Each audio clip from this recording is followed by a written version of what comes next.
Did you know that nearly 200,000 illegal migrants have been dropped into cities across the U.S. since December? That's nearly 10,000 a week. Now we'll answer if this is the new norm and why it's happening in this episode of Analysis Behind the News, where we provide the perspective that you can use to help save American liberty and independence. So last week, thenewamerican.com posted in an article that, as they report, such is the magnitude of the dumping program. Breitbart reported yesterday that the Department of Homeland Security is flooding the heartland with the poverty-stricken migrants almost as fast as they hit the border. Customs and Border Protection doesn't have the facilities to house the more than 1,700 illegals jumping the border every day. More than 200,000 crossed in April and May, and more than 500,000 have crossed since the beginning of fiscal 2019 in October. The deluge has completely overwhelmed the border agents, who now spend most of their time babysitting the illegals instead of guarding the border. So which communities are these folks being dropped into? Well, the article mentions that the majority have gone to San Antonio and El Paso, Texas, with others going to Denver, Phoenix, San Diego, and Florida's Broward and Palm Beach counties. In fact, Broward County Mayor Mark Bogan explained the lack of help and the lack of planning coming from the federal government.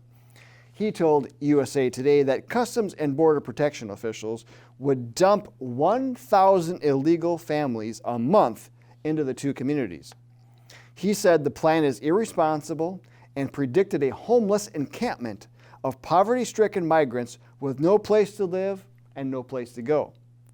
He said to bring hundreds of people here every week without providing the necessary resources to house and feed them is inhumane.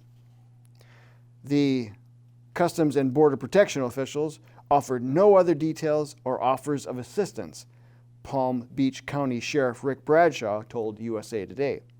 No accommodations for transportation leaving the facilities, no accommodations for shelter or a place to live, he said. Just no real plan on what's going to happen to these people.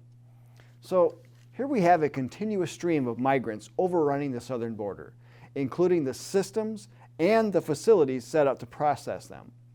Now, we've mentioned on this video series before that this is not a spontaneous movement of people. These folks are being organized to come here, to overwhelm our system in hopes of ramming through as many as possible. We've pointed out that there are many organizers to these caravans, including the main organizer, Pueblo Sin Fronteras. The consequences of letting these illegals in and placing them on government assistance programs demonstrates that these are incentives and not deterrents for illegals. Obviously, if you want to stop these illegal hordes, then you must first take away incentives. And to do so, Congress must act.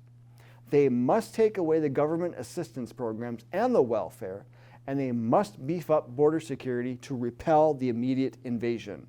This will greatly reduce the number of illegals trying to come in.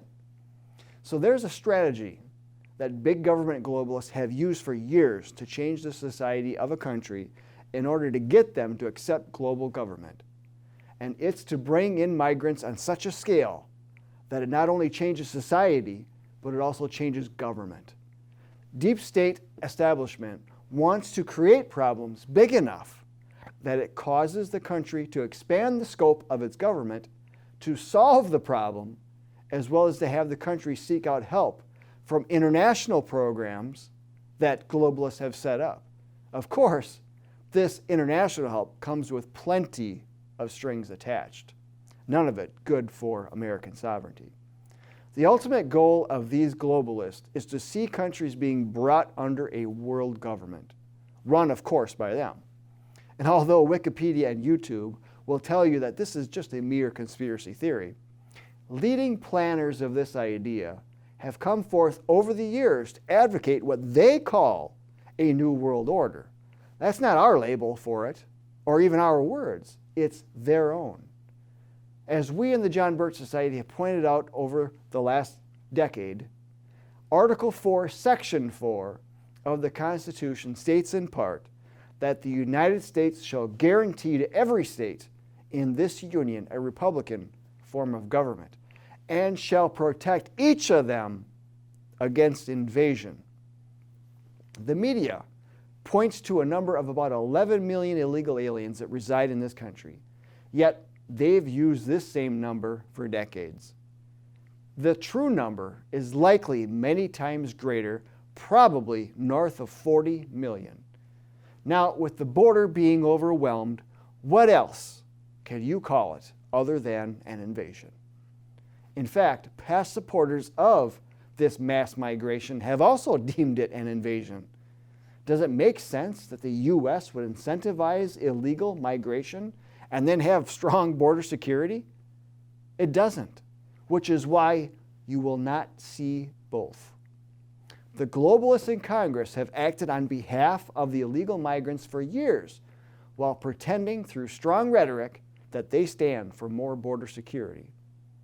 The federal government has a constitutional duty to protect the states from invasion, but instead, it has been complicit in the effort to aid those coming here illegally.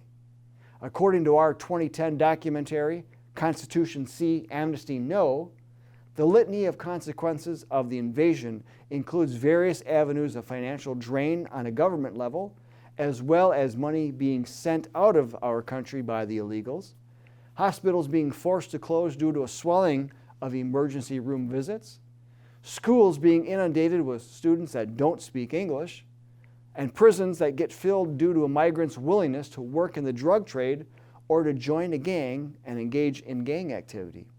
And of course, refusing to assimilate and continuing to break our laws. Last week, President Trump announced a new step forward in the immigration debate.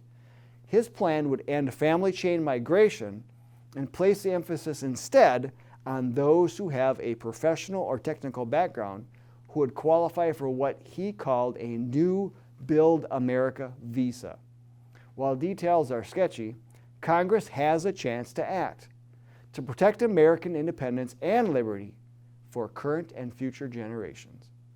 We would also recommend that Congress dry up incentives to illegal aliens, as well as abolish automatic citizenship laws for illegals, and cease all foreign aid to Mexico and any other country that encourages illegal migration into the U.S.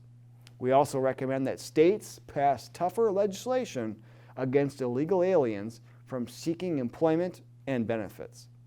And what about those many millions already here illegally?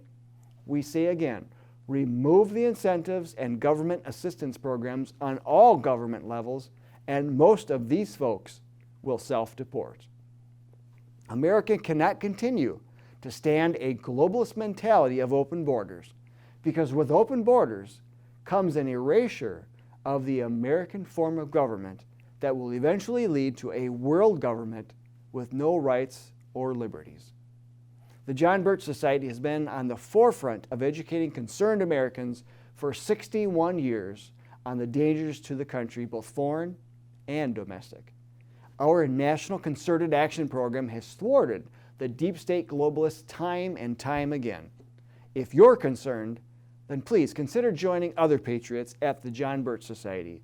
Your local efforts in our national program gets multiplied many times over.